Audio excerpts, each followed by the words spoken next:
नमस्कार। आज फिर हाजिर हूँ एक नए गीत के साथ। आजमगढ़वा जौनपुर जिलावा रतिया बही गोना नदी। आजमगढ़वा जौनपुर जिलावा रतिया बही गोना नदी।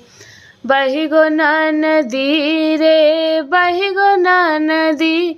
आजमगढ़वा जौनपुर जिलावा रतिया बही गोना नदी। आजमगढ़वा जौनपुर जिलवा रतिया बही गोना नदी। अरे तोसक बही गो तकिया बही गो गदार जाई हो। बही गो गदार जाई हो। सही पे सूतल ससुर जी रतिया बही गोना नदी। सही पे सूतल ससुर जी रतिया बही गोना नदी। आजमगढ़वा जौनपुर जिलवा रतिया बही गोना नदी। अरे तोसक बही गो तकिया बही गो गदार जाई हो। तोसक बही गो तकिया बही गो गदार जाई हो।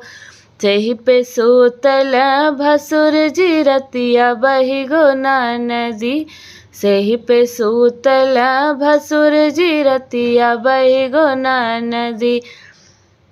आजमगढ़वा जौनपुर जिलवा रतिया बही गोना नदी।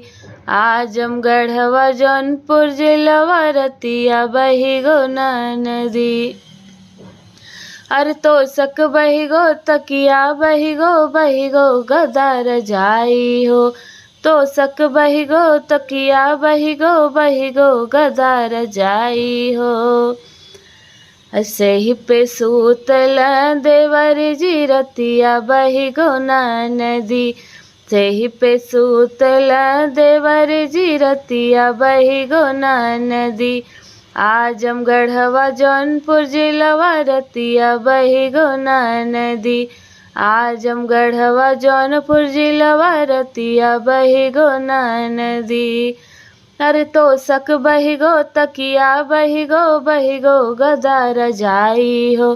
तोसक बही गो तकिया बही गो गदार जाई हो। सही पे सूतल बलम जी रतिया बची गोना नदी। सही पे सूतल बलम जी रतिया बची गोना नदी। आजमगढ़वा जौनपुर जिलवा रतिया बही गोना नदी। आजमगढ़वा जौनपुर जिलवा रतिया बही गोना नदी।